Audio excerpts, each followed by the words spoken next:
Rock is in the house tonight. Everybody just have a good time. Yeah. And we gon' make you lose your mind. Woo. Everybody just have a good time. Party Rock is in the house tonight.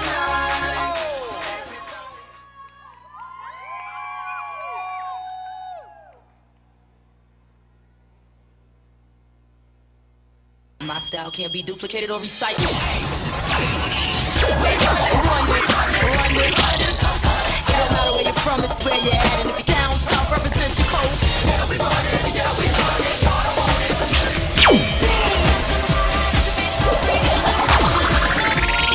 Just like before, we start from the front, can't stop, feel the room rock. What you say are a superstar, then have no fear. The camera's here and the microphone, and they want to know.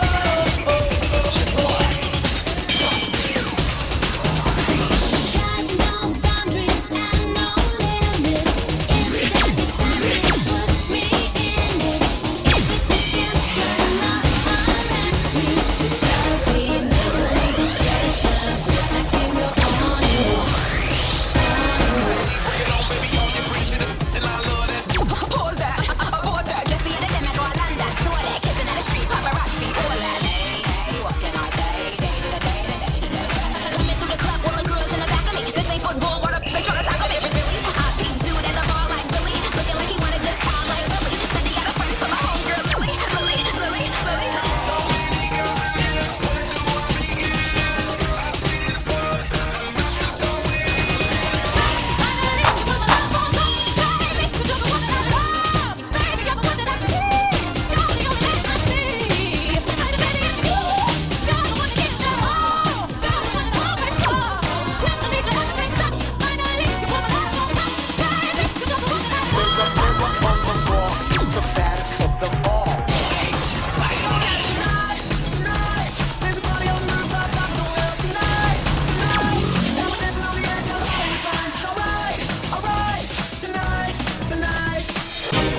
On the wall, haters wanna see me fall.